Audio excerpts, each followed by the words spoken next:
Hi everyone, welcome back to Emily Moon English. In this video, we're going to learn English grammar, specifically articles. There are two types of articles in English, and I know you've heard them before. The definite article, which is the, and indefinite article, which is a or an.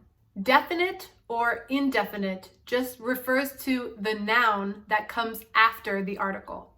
Definite means that the noun is something specific, something we can identify, something that we know exactly what we're talking about. Indefinite uses the prefix in, which means not. So it's not definite or not something specific. It's more of a general noun. Let me explain the difference. Let's use the noun box. So my husband and I are going to be moving soon, and we're packing things into boxes. If I've got some clothes that I want to put in a box, I can say to him, "Hey, can you pass me a box?" A box. This is not a specific box. We have a lot of boxes. I don't care which one he gives me. I just need a box. But maybe I already started packing some clothes into one of my boxes. And I want that box. I want the box with clothes. So then I would say to him, "Hey, can you pass me the box?" Or to be more specific, "Can you pass me the box with clothes?" Not a box with clothes, the box with clothes, because there's only one and it's specific. That's the box that I want. The same difference could happen with paper. Maybe I want to draw something, so I grab a piece of paper or a sheet of paper.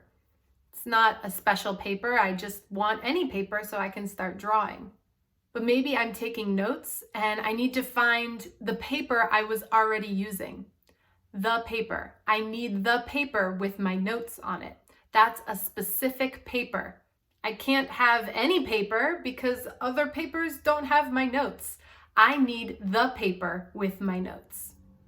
So now that we've talked a little bit about the difference between definite and indefinite, let's focus on the specifics of each article, starting with the definite article. We can use the with nouns that are plural, singular, or non-count. For example, I found the key. I found the keys. Or non-count, I gave him the information he asked for. Information is not countable. The definite article can be used with all of these nouns. However, it's important to know that we usually don't use articles with proper nouns like names. One of the only times we use the definite article with a name would be with a family's name, either from history, like the Kennedys, or the Medicis, or when we're talking about friends that we have plans with, we can say, "I'm having dinner with the Smiths." So now let's move on to the indefinite article, a or an. The indefinite article is usually only used with a singular noun.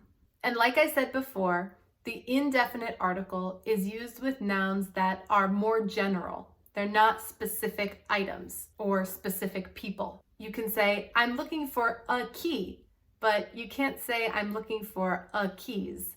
It can only be used with singular. Also, we don't use a or an with non-count nouns. Like my example before, information. We wouldn't say, "Give me an information." We would just say information. However, sometimes we use the word some as a replacement indefinite article in front of plural nouns or non-count nouns. Like, "Give me some information," or "I put some books on the shelf." What's the difference between a and an? Basically, an is used before a noun that starts with a vowel. In English, the vowels are A, E, I, O, U. So if the noun starts with one of these words, we'll use the indefinite article an, like an ice cream or an astronaut. A is used with all the other letters.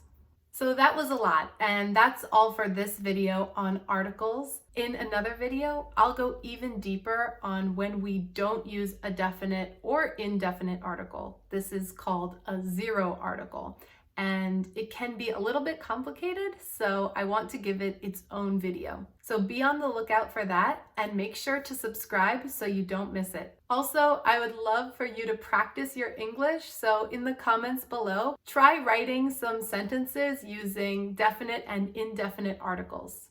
I'll try to comment on your examples, and other viewers can comment as well. So I hope you liked this video. Thank you so much for watching, and as always, keep learning. Bye-bye.